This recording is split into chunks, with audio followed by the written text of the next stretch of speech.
Hey, strawberries. Welcome back to the Strawberry Patch. Tonight, we're going to slow down, get cozy, and read a few pages together.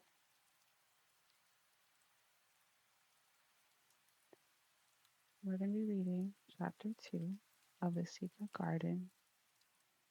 Mistress Mary Quite Contrary. Mary had liked to look at her mother from a distance, and she had thought her very pretty. But as she knew very little of her, she could scarcely have been expected to love her or to miss her very much when she was gone. She did not miss her at all. In fact, as she was self absorbed child, she gave her entire thought to herself as she had always done. If she had been older, she would no doubt have been very anxious at being left alone in the world. But she was very young, and she had always been taken care of. She supposed she always would be.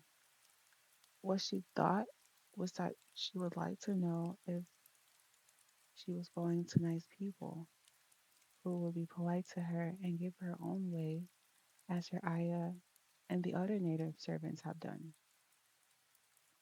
She knew that she was not going to stay at the English clergyman's house where she was taken at first. She did not want to stay. The English clergyman was poor, and he had 5 children, nearly all the same age, and they wore shabby clothes and were always quarreling and snatching toys from each other. Mary hated their untidy bungalow and was so disagreeable to them after the first day or two nobody would play with her. By the second day they had given her a nickname which made her furious. It was Basil who thought of it first. Basil was a little boy with impudent blue eyes and a turned up nose, and Mary hated him. She was playing by herself under a tree, just as she had been playing the day the cholera broke out. She was making heaps of earth and paths for a garden, and Basil came and stood near to watch her. Presently, he got rather interested and suddenly made a suggestion. Why don't you put a heap of stones there and pretend it is walkers? He said. There in the middle, and he leaned over the point. Go away, cried Mary. I don't want boys. Go away. For a moment, Basil looked angry, and then he began to tease. He was always teasing his sisters.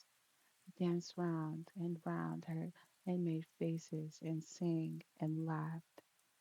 Mistress Mary, quite contrary, how does your garden grow? With silver bells and cockle shells and marigolds all in a row. He sang it until the other children heard and laughed too, and the crosser Mary got, the more they sang. Mistress Mary, quite contrary, and after that, as long as she stayed with them, they called her Mistress Mary, quite contrary, when they spoke of her to each other, and often when they spoke to her. You are going to be sent home, Basil said to her at the end of the week, and we're glad of it. I'm glad of it too, answered Mary. Where is home? She doesn't know where home is, said Basil, the 7-year-old scorn. It's England, of course. Our grandmama lives there, and our sister Mabel was just sent to her last year. You are not going to your grandmama. You have none. You are going to your uncle. His name is Mr. Archibald Craven. I don't know anything about him, snapped Mary. I know you don't, Basil answered. You don't know anything. Girls never do. I heard father and mother talking about him. He lives in a great, big, desolate old house in the country, and no one goes near him. He's so cross, he won't let them, and they wouldn't come if he would let them. He's a hunchback, and he's horrid. I don't believe you, said Mary, and she turned her back and stuck her fingers in her ears because she would not listen any more. but she thought over it a great deal afterwards. And when Miss Crossford told her that night that she was going to celebrate in England in a few days to go to her uncle, Mr. Archibald Craven, who lives in Misselthwaite Manor, she looked so stony and stubbornly uninterested that they did not know what to think about her. He tried to be kind to her, but she only turned her face away when Mrs. Crawford attempted to kiss her, and held herself stiffly when Mr. Crawford patted her shoulder. She is such a plain child, Mrs. Crawford said, pitying, afterwards, and when her mother was such a pretty creature. She had a very pretty manner too, and Mary has the most unattractive ways I ever saw in a child. The children called her Mistress Mary, quite contrary, and though it's naughty of them, one can't help understanding it. Perhaps if her mother had carried her pretty face and her pretty manners oftener into the nursery, Mary might have learned some pretty ways too. It is very sad now the poor beautiful thing is gone, to remember that many people never even knew that she had a child at all.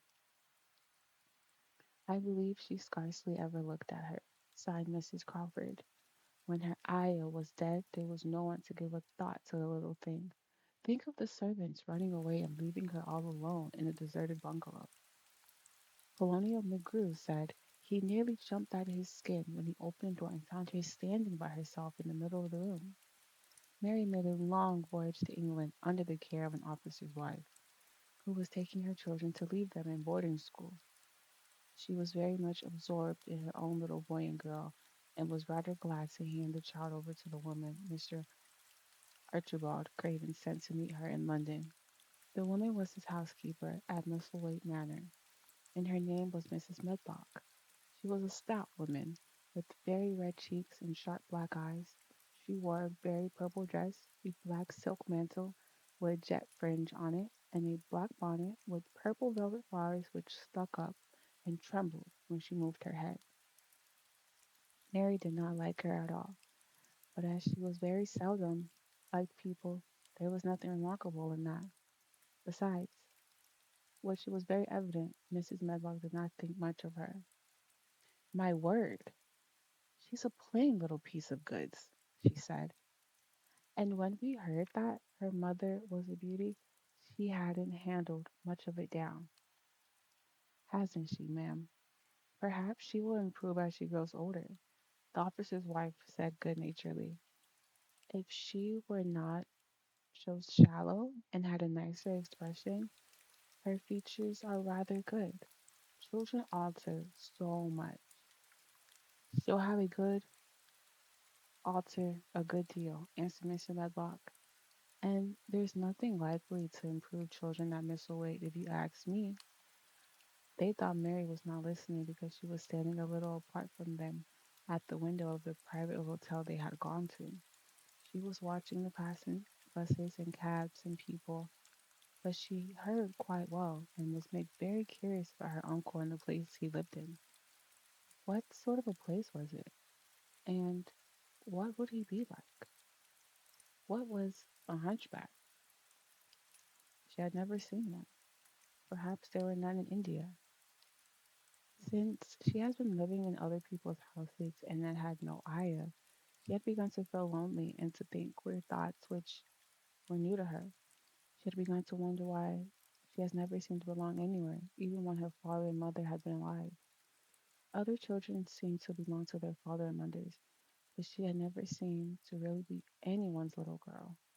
She had had servants and food and clothes, but no one had taken any notice of her. She did not know that this was because she was a disagreeable child. But then, of course, she did not know she was disagreeable. She often thought that other people were, but she did not know that she was so herself. She thought Mrs. Bedlock was the most disagreeable person she has ever seen, with her common, highly colored face and her common fine bonnet. When the next day they set out their journey to Yorkshire, she walked through the station to the carriage with her head held up and trying to keep as far away as she could, because she did not want to be seen to belong to her. It would have made her angry to think people imagined she was her little girl. But Mrs. Medlock was not interested in the least, disturbed by her and her thoughts. She was just the kind of woman who would stand no nonsense from young ones. At least that is what she would have said if she had been asked. She had not worried to go to London just when her sister Maria's daughter was going to be married. But she had a comfortable, well paid place as a housekeeper at Misselwink Manor, and the only way in which she could keep it was to do at once what Mr. Archibald Craven told her to do. She never dared even to ask a question. Captain Lennox and his wife died of cholera. Mr. Craven had said in his short, cold way, Captain Lennox was my wife's brother, and I'm their daughter's guardian. The child is to be brought here. You must go to London and bring her yourself. So she packed her small trunk and made the journey. Mary sat in the corner of the railway carriage and looked plain and feeble. She had nothing to read or to look at.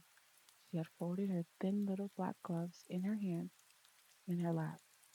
Her black dress made her look yellow than ever, and her limp, light hair straggled from under her black crepe hat. A more married-looking young one I never saw in my life, Mrs. Medlock thought. Married a Yorkshire word and means spoiled and pettish. She had never seen a child who sat so still without doing anything, and at last she got tired of watching her and began to talk in a brisk, hard voice. I suppose I may as well tell you something about where you are going to, she said. Do you know anything about your uncle? No, said Mary. Never heard your father and mother talk about him? No, said Mary, frowning. She frowned because she remembered that her father and mother had never talked to her about anything in particular. Certainly, they had never told her things.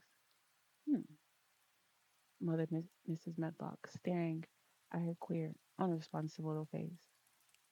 She did not say any more for a few moments. Then she began again. I suppose you might as well be told something to prepare you. You are going to a queer place. Mary said nothing at all, and Mrs. Medlock looked rather discomfited by her apparent indifference. But after taking a break, she went on. No, but that's it. A grand big place in a gloomy way. And Mr. Craven's proud of it in his way. And that's gloomy enough too. The house is 600 years old and it's on the top of the edge of the moor. And there's near 100 rooms in it, though most of them shut up and locked. And there's pictures and fine old furniture and things that have been there for ages. And there's a big park around it, and gardens and trees with branches trailing to the ground, some of them. She paused and took another breath. But there's nothing else, she ended suddenly. Mary had begun to listen in spite of herself. It all sounded so unlike India, and anything new rather attracted her. But she did not intend to look as if she was interested. That was one of her unhappy, disagreeable ways. So she sat still. Well, said Mrs. Matlock, what do you think of it? Nothing, she answered. I know nothing about such places. That made Mrs. Medlock laugh a short laugh. Eh? She said. But you are like an old woman. Don't you care? It doesn't matter, said Mary, whether I care or not. You are right enough there, said Mrs. Medlock. It doesn't. But what you to be kept at Mistletoe Manor for, I don't know. Unless because it's the easiest way. He's not going to trouble himself about you. That's sure and certain. He never troubles himself about no one. She stopped herself as if she just had remembered something in time. He's got a crooked back, she said. That set him wrong. He was a sour young man and got no good of all his money and big place till he was married. Mary's eyes turned towards her in spite of her intention not to seem to care. She had never thought of the hunchback's being married, and she was a trifle surprised. Mrs. Medlock saw this, and as she was a talkative woman, she continued with more interest. This was one way of passing some of the time, at any rate. She was sweet, pretty thing, and he had walked the world over to get her a blade of grass she wanted. Nobody thought she'll marry him, but she did. Many people said she married him for his money, but she didn't. She didn't, positively. When she died, Mary gave a little involuntary jump. Oh, did she die? She exclaimed, quite without meaning to. She had just remembered a French fairy story she had once read called Requite à la Houppe. It has been about a poor hunchback and a beautiful princess, and it had made her suddenly sorry for Mrs. Archibald Craven. Yes, she died, Miss Medlock answered, and it made him quite clearer than ever. He cares about no one. He won't see people. Most of the time he goes away, and when he is at Miss Wink, he shuts himself up in the West Wing and won't let anyone but Pitcher see him. Pitcher's an old fellow, but he took care of him when he was a child, and he knows his ways. It sounded like something in a book, and it did not make Mary feel cheerful. A house with 100 rooms, nearly all shut up, and with their doors locked, a house on the edge of a moor whatsoever. A moor was sounded dreary. A man with a crooked back who shut himself up also? She stared out the window with her lips pinched together, and it seemed quite natural that the rain should have been poured down in gray sliding lines and splashed and streamed down the window panes. If the pretty wife had been alive, she might have made things cheerful by being something like her own mother and by running in and out and going to parties, as she had done in frocks, full of lace. But she was not there anymore. You needn't expect to see him because 10 to 1 you won't, Mrs. Medlock. And you mustn't expect that there will be people to talk to you. You'll have to play about and look after yourself. You will be told what rooms you can go into and what rooms you to keep out of. There's gardens enough. But when you're in the house, don't go wandering and poking about. Mr. Craven won't have it. I shall not go want to go poking about, said Sarah little Mary, and just as suddenly as she had begun to be rather sorry for Mr. Archibald Craven, she began to cease to be sorry and to think he was unpleasant enough to deserve all that had happened to him. Then she turned her face toward the steaming panes of the window of the railway carriage and gazed out the great rainstorm, which looked as if it can go on forever and ever. She watched it so long and steadily that the greatness grew heavier and heavier before her eyes, and she fell asleep. Thank you for spending a little time in the strawberry patch with me tonight. I hope this chapter brought you a little peace. Sleep well, strawberries, and I see you in the next chapter.